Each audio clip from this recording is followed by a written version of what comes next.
Hello viewers. তো আজকে এই ভিডিওর মাধ্যমে আমি বরাক রিভার হচ্ছে একটা ট্রান্সবাউন্ডারি রিভার। ট্রান্সবাউন্ডারি রিভার মানে হচ্ছে যেটা বাউন্ডারি শেয়ার করে অন্য ডিস্ট্রিক্টের সাথে বা অন্য স্টেটের সাথে। বরাক রিভার অরিজিনেট হয়েছে মণিপুরের সেনাপতি ডিস্ট্রিক্ট থেকে। এটাকে ট্রান্সবাউন্ডারি রিভারও বলা হয়। হ্যাঁ, total length Manipur to Bangladesh is 900 kilometre. আচ্ছা, বরাক রিভার কার কার মধ্যে ট্রান্সবাউন্ডারি শেয়ার করে এগুলো দেখতে হবে। এই যে মণিপুর থেকে উৎপত্তি হচ্ছে, এই মণিপুর থেকে উৎপত্তি হয়ে বরাক রিভার আবার এই নাগাল্যান্ড হয়ে একবারে মণিপুরের মাঝামাঝি এসে এই মিজোরামের একটি পয়েন্টে এসে আবার কার্ভ হয়ে এটি আমাদের আসামে প্রবেশ করে। এরপরে আসাম থেকে বাংলাদেশে গিয়ে সেটি কার সাথে মিলিত হয়? পদ্মার সাথে।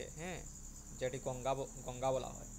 এই পদ্মার সাথে মিলিত হয়ে এটাকে মেঘনা নাম দেওয়া হয়। আচ্ছা, বরাক রিভার কোন কোন ডিস্ট্রিক্ট, না এটা এটা হবে গিয়া স্টেট, কোন কোন স্টেটের মধ্যে দিয়ে বরাক রিভারটা ফ্লো করে আমরা দেখতে পারবো। নাগাল্যান্ড, মণিপুর, মিজোরাম এবং আসাম, 4টা স্টেটের সাথে।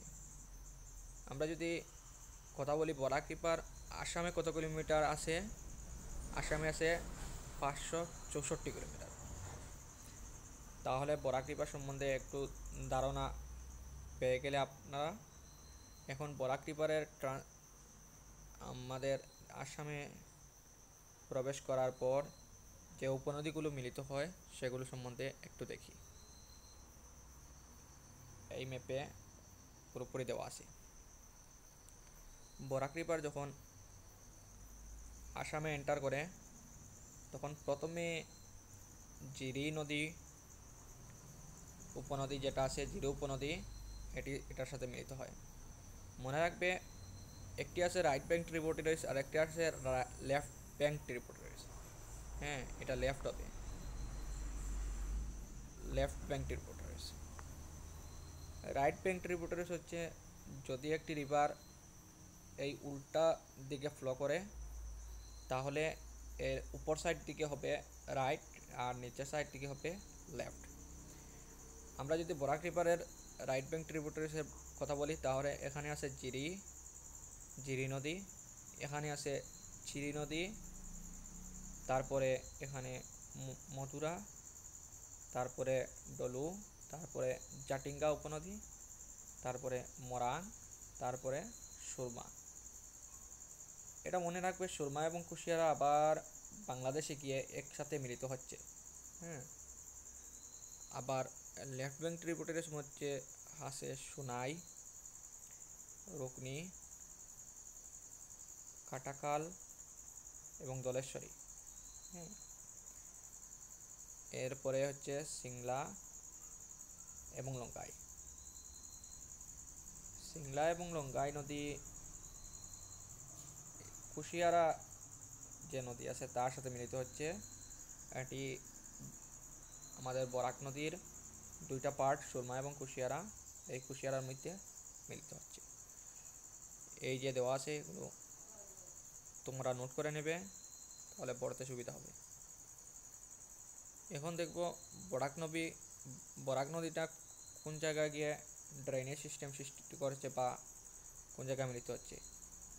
এই যে বরাক নদী, এই দেখো সুরমা, এখানে কুশিয়ারা এই সুরমা নদীর সাথে মিলিত হয়ে এই মেঘনা নদী সৃষ্টি করে। আর মেঘনা এই পদ্মা নদী, যেটা গঙ্গা নদীকে বাংলাদেশে পদ্মা নদী বলা হয়, এই পদ্মা নদীর সাথে মিলিত হয়ে মেঘনা নদী সৃষ্টি করেছে। আর এই মেঘনা নদীটা বিশ্বের বৃহত্তম নদী ডেল্টা যেটা আছে সেটা সৃষ্টি করে। আশা করছি তোমরা এই ভিডিওটিকে একটু হলেও জ্ঞান পাবে। যদি ভিডিওটা ভালো লাগে থাকে তাহলে অবশ্যই লাইক করবে, আর অবশ্যই আমার চ্যানেলটাকে সাবস্ক্রাইব করবে যাতে এরকম ভিডিও আরও পেতে পারো। হ্যাঁ, আর যদি বন্ধুবান্ধব কেউ যদি আসাম এডিআরই বা অন্য কোনো এক্সাম দিয়ে থাকে বা ফর্ম ফিল আপ করেছে এক্সাম দিবে, তাদেরকে এই ভিডিওটা শেয়ার করবে অবশ্যই, যাতে করে তারা প্রিপারেশনটা ভালো করে করতে পারে। ধন্যবাদ এই ভিডিওটা দেখার জন্য।